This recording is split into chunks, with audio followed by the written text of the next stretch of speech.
everyone, this is Sukruti Joshi from LJ Institute of Engineering and Technology, Ahmedabad. I am going to take the video lecture series on chemistry. The subject code for it is 311001. In our previous sessions of this particular chapter, we have started the problems that can be caused using hard water. This particular topic is from our chapter number 2, which is water technology.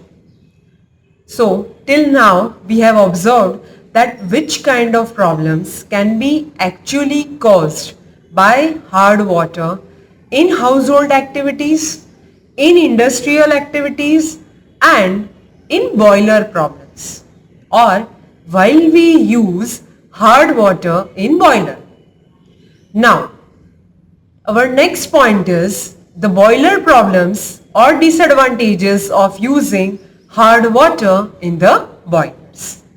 Which type of problem can be caused when we use hard water in boiler? So the first problem is priming.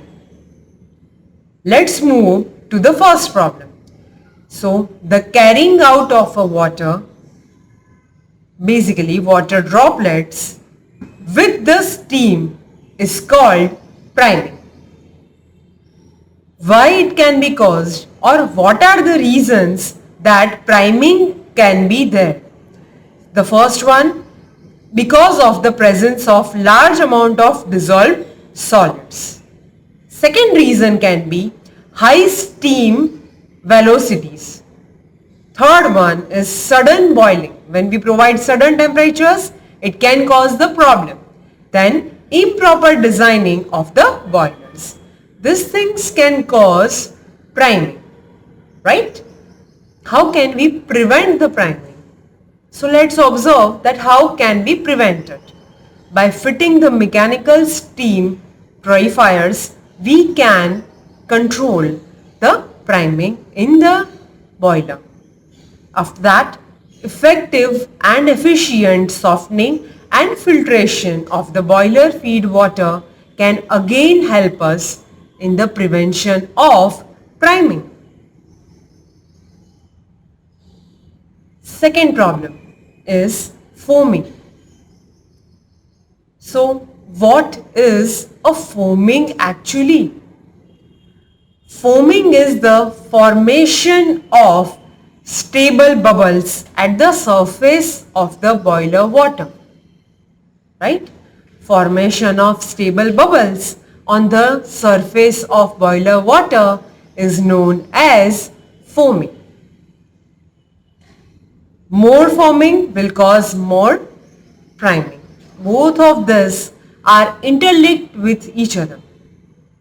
Foaming is due to the presence of oil drops, grease, or some of the suspended particles.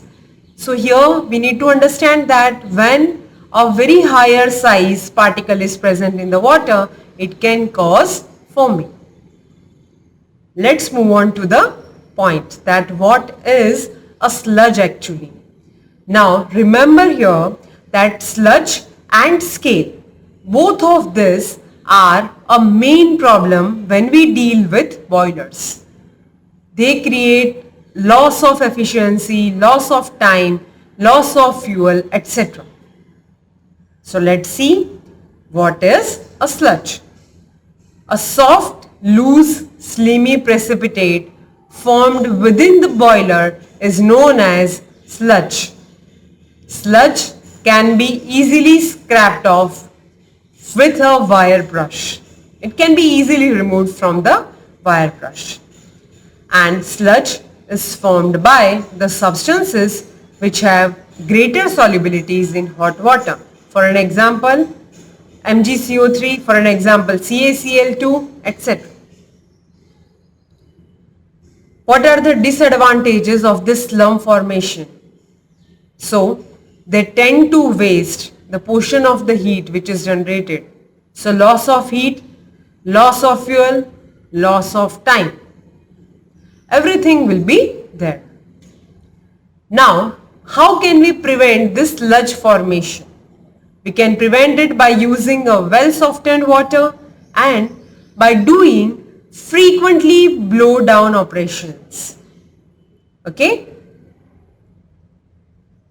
In the image shown here, you can observe we have two different images. Number one, both images are of boilers only. Okay, so as you can observe here, on the left side is a sludge.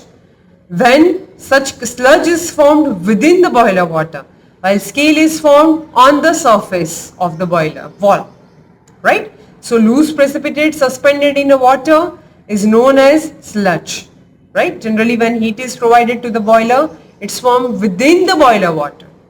Second one is the scale. So a hard adhering coating on the inner wall of the boiler is known as scale.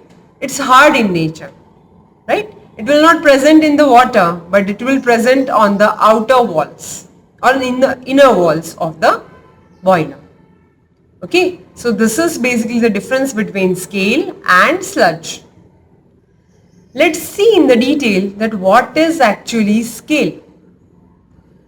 A hard deposits which stick very firmly to the inner surfaces of the boiler is known as scale. Scales are difficult to remove even with the help of hammer. The formation of scale can be due to decomposition of the calcium bicarbonate, deposition of the calcium sulfate, and because of the presence of silica. Okay, what are the disadvantages here? Which disadvantages can we observe here? So, wastage of fuel, danger of explosion, as I said earlier, waste of time and lack of efficiency are the main disadvantages of scale. Now, next problem. When we deal with boiler or when we use hard water in the boiler is boiler corrosion. Boiler corrosion is the decay of boiler material by chemical or electrochemical attack by its own environment. Main reasons of boiler corrosions can be the presence of dissolved oxygen, the presence of dissolved carbon dioxide, acids of dissolved salts. It can be possible that acid can be formed from dissolved salts. So these are the problems which can be caused in boiler corrosion. These are the reasons why it can be caused. Now how it can be possible that the dissolved oxygen causes the corrosion? So the water usually contains 8 ppm of dissolved oxygen at room temperature, right? So at higher temperatures, this dissolved oxygen can attack the boiler material. How? The boiler material contains iron, as you can see in the reaction, that is Fe. 2Fe plus 2H2, water is already there. Now dissolved oxygen is present in the water. So what will happen? It will form 2FeOH twice. Now this FeOH twice again reacts with dissolved oxygen and forms rust. And rust means corrosion, right? It can be removed using sodium sulfide, hydrazine or sodium sulfide. With the use of it, we can remove the dissolved oxygen from the water. Okay. Second problem that we have seen that boiler corrosion can be of dissolved carbon dioxide. So here we all know that when carbon dioxide and H2O combines together, it forms H2CO3. In the image you can observe it. Okay. Now what will happen? When CaHCO3 twice is heated, it causes CaCO3 plus H2O plus CO2, right?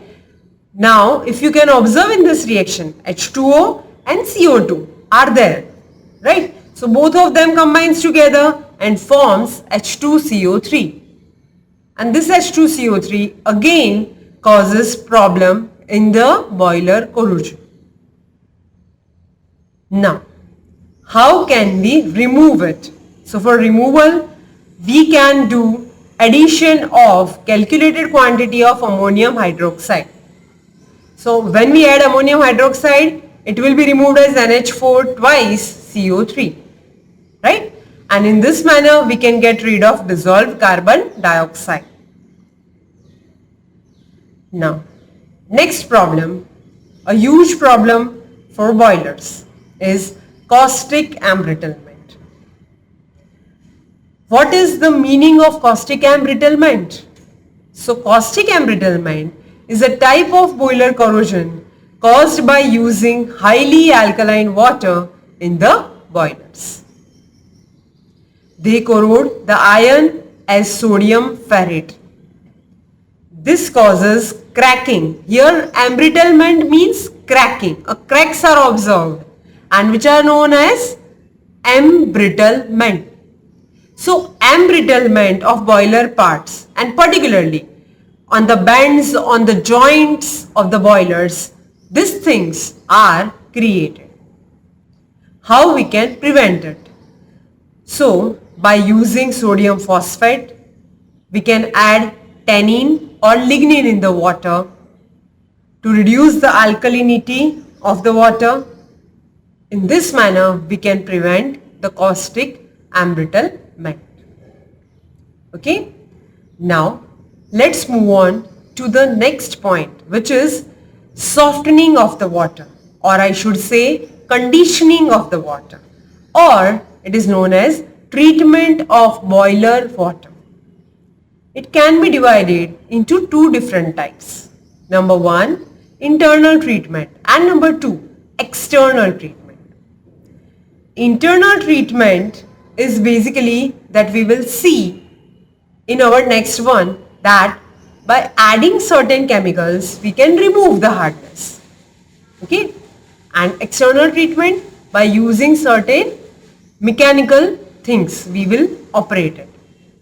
Here we need to understand that conditioning means to convert the hardness in the softness. So what we will do is, we will remove hardness from the hard water and convert it into soft water. The detailed treatment we will see in our next sessions. Thank you so much everyone.